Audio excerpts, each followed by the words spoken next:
Hi everyone, I'm Paul and welcome to my review of ICT's 2022 YouTube Mentorship Program for Lesson 15. Today's video is another shorter one because we're reviewing another one of ICT's trades, but this time we're reviewing a live trade on Think or Swim. I think these trades are a really good opportunity to help us practice determining our bias, then taking ICT's teachings and implementing all of that into a trading plan. So let's not waste any more time. Please like and subscribe and let's jump into today's video. Today's video is Lesson 15 from ICT's 2022 YouTube Mentorship Program. And in today's video, we'll be covering ICT's trading concepts and using the NASDAQ from the 16th of March 2022 as a trading example. So starting as always with our daily chart, we can see that overall trend, that downward trend is still in play and our bias is still bearish. So even though our longer term bias is bearish, once again, we don't want to be going short here. We have a very similar pattern evolving again. So the market is traded down, it's come back up. We've taken out this sell side liquidity again. The market traded back up, and this is what we covered in the last lesson, came back up into this fair value gap and this order block before trading downwards again. Now, once again, we've taken out this sell side liquidity and we have a very similar scenario playing out again. So we don't want to be going short here. Our bias is actually flipping short-term bullish because we have relative equal highs here. So we have buy side liquidity residing above these highs here. We have a bearish fair value gap that's formed here on the way down. And we also have an order block sitting just here as well. So we have a lot of things that are going to draw liquidity up to this point around here. And so our bias is bullish going into the 16th of March. So if we zoom into our 1 hour chart now, we'll just orientate ourselves. So we have the bearish fair value gap sitting up the top here, and we have these relative equal highs here. Now that's our draw on liquidity, and we also have our sell side liquidity down here, which we've taken out, and we're now expecting the market to trend up towards this zone up here. So you can see the market, once it took out this sell side liquidity, has started to trend quite strongly, and you can see this uptrend that's formed here. This is all on the 1 hour chart, remember, and all these down close candles have acted like support. So remember, this is what ICT teaches, is down close candles in an uptrend should act like support, and the subsequent down close candles shouldn't breach the lows of the previous down close candles. So you can see that's what's happened here. We have all of these up close candles, one small down close candles, the market then trades higher.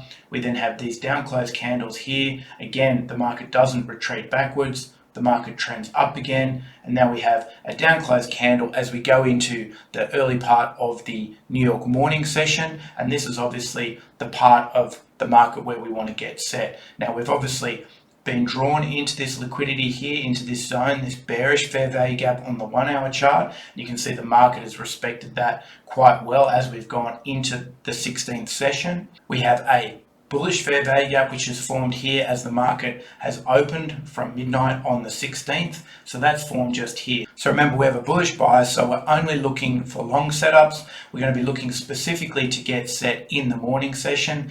Now, the thing of particular interest about the 16th is this is the FOMC announcement date. So there's going to be a lot of volatility in this particular session. And ICT talks about it in his video where the intent is to get set early in the session because the volatility as you get closer to the announcement is just too great and you can get whipped in and out of position. So the intent with this trade is just to get in and out. So if we zoom in now to our 15-minute chart, you can see the market has really respected that bearish fair value gap from the 1 hour chart. It's traded in it pretty much since opening the session.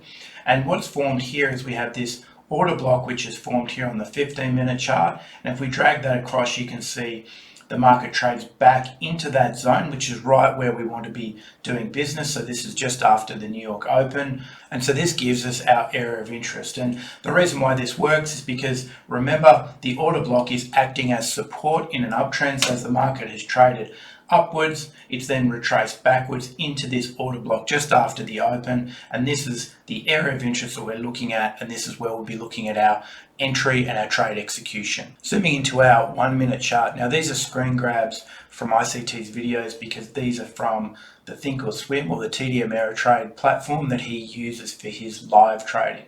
So what we're looking at here is this is that retracement that we had on that 15-minute chart back into the order block. And so this is the area that we're looking to get set. So this is that area of interest, which was around 9:30, so just at the New York market open. Remember what I talked about earlier in the video, the 16th of March is the FOMC announcement day, and so the markets are very volatile in this session, particularly leading up to that announcement. And so in this particular setup, ICT is looking at this short-term high here, and he's expecting this to be broken. And so you can see already as we've retraced back into that order block, we already have a bullish fair value gap starting to form at the New York Open here.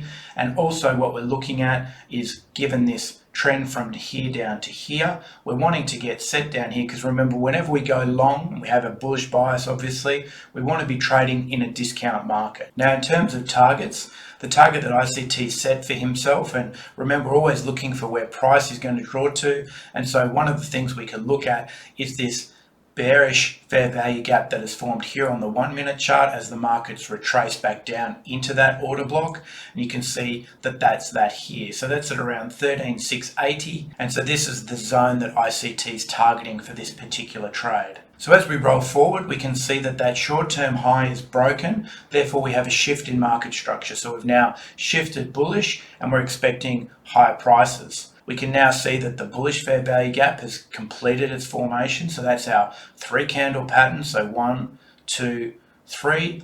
And that bullish fair value gap is formed between the high of that first candle and the low of the third candle, and obviously crosses the body then of that second candle.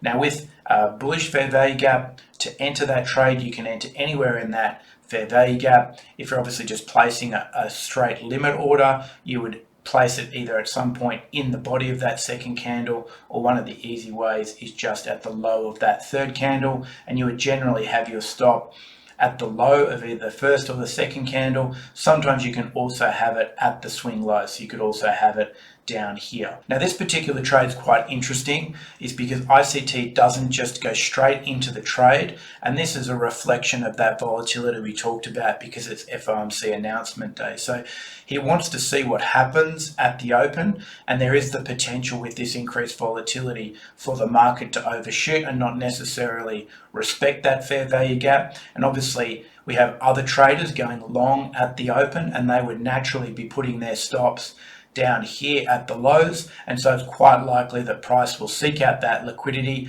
maybe more than once before deciding which direction it wants to go. So one of the extra things I took out of this video is, just because price trades through that fair value gap, it doesn't necessarily negate the setup. Because we have a narrative, we have a bullish bias, we just have to account for that volatility, and so we know that price may not respect it, but it doesn't invalidate that particular setup. So exactly as ICT anticipated, the market trades lower and it takes out those sell stops that we were talking about from traders getting long at the open. So this is obviously a higher risk entry because it is FOMC day and there is a lot of volatility, and so there is the need to be patient and just sit back and wait for price to trade back into that fair value gap, and just to let the price settle down a little bit before going long or before entering our position. And so that's exactly what ICT does. He's very patient. You can see we've had a number of candles that have closed prior to his entry. So that's his entry here on this candle. So you can see after the fair value gap's formed, this is the third candle, so that's about 3 minutes, and you can see the market has taken out those lows exactly as we anticipated. So ICT notes for this particular entry, he didn't use a fixed stop, and that's specifically because of the volatility that we've been talking about. So he's still anticipating that price could retreat back down and take out these sell stops that might be forming down here at the lows again before price would potentially go higher. And so by not having a fixed stop in there, he doesn't risk getting stopped out unnecessarily, but he obviously has it in his mind's eye and he's ready to close out if there's a reversal and these lows here don't hold. So as the market starts to trade higher, you can see we have a bullish fair value gap that starts to form here on this candle. Now there's not an expectation that price will necessarily rebalance that gap, but if it did, then we'd expect the market to support it and consolidate before going higher again. So the market has started to expand to the upside fairly aggressively, and we obviously want that move to continue now that these short-term highs have been taken out. Now at this point, again referencing that volatility, ICT's moved his stop up to his entry price, so he's now basically trading with no risk. And he states that, if he was to get stopped out on this trade, that'd be him done for the day, because remember, with FOMC, we just really want to be in and out in this early part of the session. We don't want to be in any positions for an extended period of time, especially leading up to that announcement. And so remember, our target was the bearish fair value gap from earlier in the video, which was at 1368. So that's where his limit order is placed. And so the market trades up to that level and he gets his fill here at 13680.25. Now, ICT mentioned that he was expecting more upside with this move, but given that it was FOMC and he was actually on holidays, that he didn't really want to muck around. He didn't want to sit in the trade, so he just took that money off the table and closed at that bearish fair value gap. There you go. Today's video was another short one, but I think it's really valuable to review these trades from end to end. I really find that it helps me to consolidate and compound my learning, so let me know in the comments what you think. If you enjoyed this video, please like it, because that helps other people to find it. And if you enjoyed this video and you'd like to see more like it, make sure you subscribe to my channel and hit that notification button. Thanks for watching, and I'll see you on the next video.